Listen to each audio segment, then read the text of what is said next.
Hi, my name is April, and I'm the Peaceful Wife. Ladies, today we're going to talk about idolatry.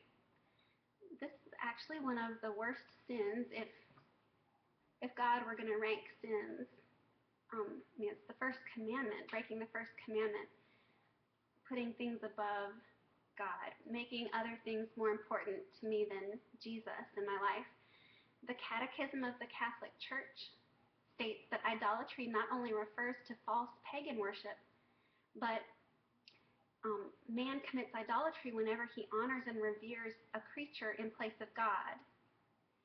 So anything that we put as the most important thing in our life, the thing that we worship and serve and honor, the biggest purpose, the biggest drive in my life. If it's not Jesus, then it's idolatry. And that's a big deal. We don't think about ourselves as idolaters in our culture, usually because we're not bowing down to statues and worshiping in a shrine or anything. But it's easy to put other things ahead of God in our hearts. One of the ministers at my church says that the human heart is an idol factory, and that is so true. We can make almost anything into an idol, good things even, we can turn into idols. Marriage might be the most important thing in my life, or my husband. I can make my husband an idol when I expect him to make me happy and hold him responsible for my emotions and my happiness and expect him to change if I'm unhappy. Demand certain behaviors from him so that I will be happy. Those kinds of things might indicate that I might be putting my husband in God's place. Another idol that I had was being in control. I wanted to be in control. I thought that I was in control of more than just myself. I thought I could control other people and circumstances, and that I had to control things. I thought I had to make them turn out right, and that if I wasn't trying to control things, that everything was going to be a disaster because I trusted myself instead of God.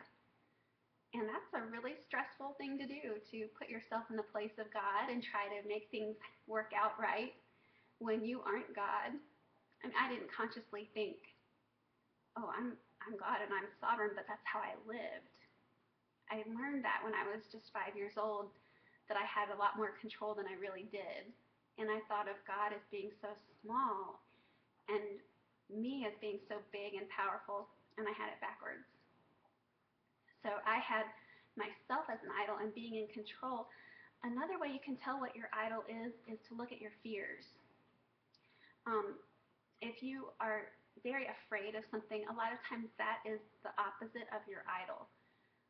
So if you're super afraid of bankruptcy or something, then it could be that money or greed might be your idol. And the Bible does say that greed is idolatry, putting things and money, wealth ahead of God, that's idolatry. We can also put things like our health or beauty or having a nice house or homeschooling our children or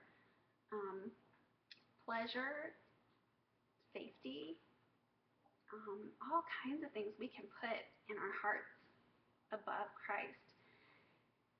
The first two commandments in the Ten Commandments are, 1, you shall have no other gods before me, and 2, you shall not make for yourself an idol in the form of anything in heaven above or on earth below.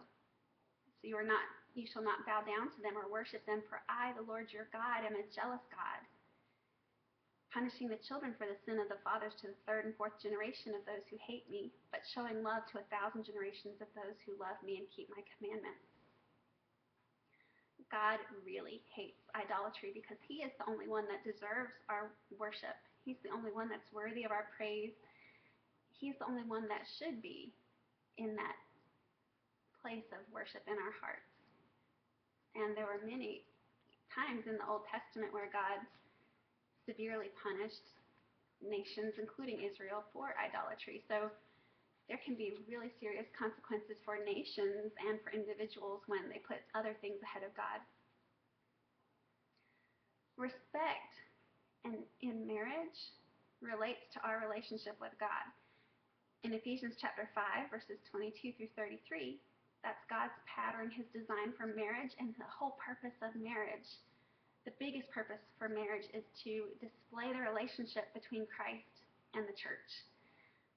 The husband is supposed to represent Christ, his selfless love, his sacrificing love and leadership. And the church is supposed to be represented by the wife with her love, adoration, and honoring the leadership of Christ. The wife honors the leadership of her husband. It's supposed to be a picture of that. Our relationships with our husbands parallel our relationship with Christ. When you see a wife who is disrespecting her husband, there's a really strong indicator that she is treating God the same way. We disrespect God just like we disrespect our husbands. We question his authority. We question his sovereignty and his decisions and his wisdom. We try to rush ahead and hurry him along. We get tired of waiting on him and we take things into our own hands. We disrespect God-given authorities in our life. We decide that we know better than God and we rebel against him, or we ignore his words and instructions. We criticize God to his face and to others. We flirt with and serve idols, putting other things above God in our hearts. And we speak or act in ways that dishonor him and hurt his reputation with other people. We undermine his authority to his children. We don't have thankful hearts for all the ways he provides for us. We complain about his plans, ideas, and abilities to provide. We don't trust him to be able to do what he says he will do. We worry and freak out and act like God can't help us and he's not able. We try to take control from him. We have pride and think we know so much better than he does. And sometimes we want to demand things of him as if he were our servant instead of us being the servants. And sometimes we get so busy with serving him that we just don't stop and be still and enjoy the relationship with him. We can do that with our husbands too. With husbands and with God, disrespect is damaging even when it's unintentional. When I was first learning about disrespect and respect, I was really shocked by all the things that husbands would take to be disrespectful that I had never thought about before. And we do the same thing with God. And there's a lot of things that he can be offended by and disrespected by that we don't even realize sometimes if we're not careful. When there is a wife who is full of respect for her husband and she honors her husband's leadership and cooperates with him, usually that's a woman who also respects God and loves God and submits herself to him. We show respect to our husbands because we love, reverence, respect, and are in awe of Jesus first. That has to be the primary thing. And because I love Jesus, because I respect Jesus, then I obey him and I cooperate with my husband's God-given leadership and I respect my husband just because he's my husband. He doesn't always do things that deserve respect. I'm not respecting him because he deserves it. I'm respecting him because God commands me to do that. I don't have to respect sin. I don't have to cooperate with sin. But I do respect my husband. I can look at all the good things that are in him and praise that. And I can honor his leadership. And as I do that, I'm still very free to say what I think, what I want, how I feel. And then my husband will have the whole picture and be able to make the best decision. But I am not without a voice. I actually have a much more powerful voice now than I ever did when I was trying to control everything myself. Back then, I repelled my husband, and I didn't get what I wanted much at all because he wouldn't cooperate with me. So, some common idols in our culture: self, being in control, our husbands, money, career, power, fame, romance, romantic movies and novels, or feeling in love, having the feelings of being in love, expensive things, popularity, certain friends, parents, government, people's approval. music, pleasure, pride, sex, beauty, being religious, following rules, trying to be good, having a certain reputation, TV, Facebook, pornography, unforgiveness, bitterness. Children are a big idol in our culture. We put them above everything else sometimes in our lives, and then they end up being destroyed because we don't give them the proper God-given discipline, godly discipline and nurturing. Getting married, being busy, hobbies, saving money, any kind of addiction, all those things can be idols. And a lot of those things aren't bad. I mean, some of them are, but some of them are not bad. It's just a matter of where we put them in our priorities. That's the issue. When I commit idolatry, that is a huge sin. In God's sight, it's extremely offensive.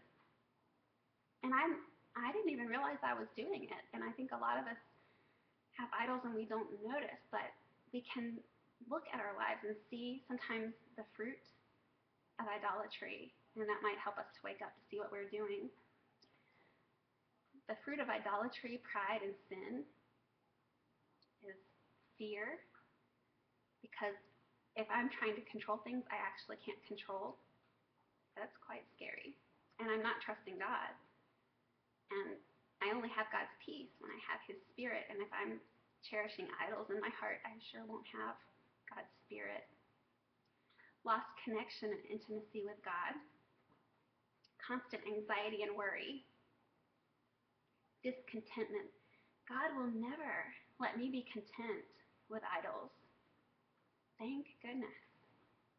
Thank goodness, because if I was content, I would just continue on doing what I was doing. But that discontentment makes us have to keep looking. You know, we think, oh, well, if I just had more of this idol, then I would be content. But no, idols don't satisfy. They can never bring contentment. They can also bring bitterness because we don't get what we want, so we can become bitter. Sometimes we can become bitter at God that He won't let us have our idol, or He won't let us have contentment. Loneliness can happen with idolatry, because if I pour everything I have into this idol of mine, I can push people away, and I'm not loving people or God the way that He wants me to. Some idols can even cause disease. If I idolize food and just eat and eat and eat to try to make myself feel better, I can end up with diabetes. If I idolize sex and go around and have sex with lots of people, I can end up with STDs. When we are serving an idol, we will give up anything to have that idol. Our families, our health, our marriage, our children, our money, our time, because we want that one thing so much. And a lot of times what I'm the most afraid of is a good indicator that the opposite of that is my idol. So it's a good idea to examine our fears and see, if I think I have to have this thing, this person, to be happy, and I will not be okay unless I have it, then I'm probably dealing with idolatry. Because if Jesus is first in my life, I'm going to be content with Him. I'm going to be totally content and at peace as long as I have Him. But if it's something else I'm putting first, I won't have peace. If I'm spending a lot of money, time, and energy on that particular thing, that's a good sign that I may be dealing with an idol. If I'm constantly worried about my idol, trying to figure out how I will make things work out so that I can have what I want, and I'm willing to sin to get what I want, those are some other signs that I might be dealing with idolatry. If I don't care what the cost is to my family, my relationships, or my health. If I have an extreme fear of losing my idol, that can also be a good indicator. I have no joy of God in my heart. I'm full of anxiety. I'm focused on negativity, arguing, complaining, rebelling against God-given authority. If I get really, really upset if somebody asks me to give up my idol, that's a good sign too, that I am dealing with an idol. Psalm 78 has a lot of wisdom about dealing with idolatry.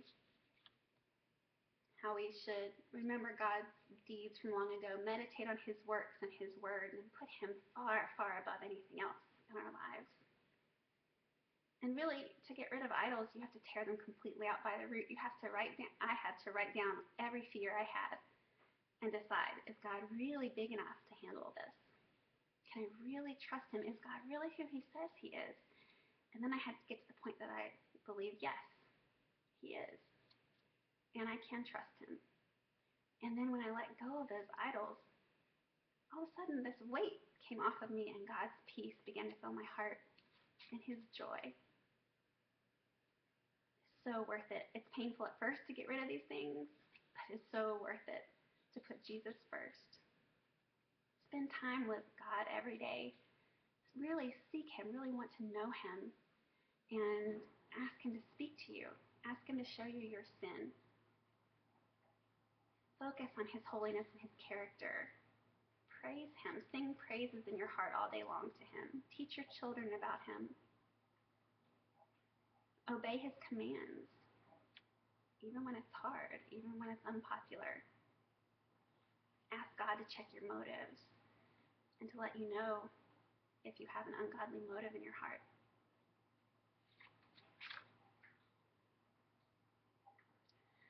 Without faith, it is impossible to please God, because anyone who comes to him must believe that he exists and that he rewards those who earnestly seek him. When we have Jesus as Lord, his Spirit fills us up, and we get to have the fruit of his Spirit, not because of anything we do. He fills us up with this every day, his peace, joy, patience, love, kindness, gentleness, faithfulness, goodness, and self-control. And once you've experienced that, you do not want to lose it. It is so addictive in the best way. It doesn't disappoint. It brings contentment. God brings contentment. When you have his Spirit, you'll know you can face anything as long as he is with you. His perfect love truly drives out all fear.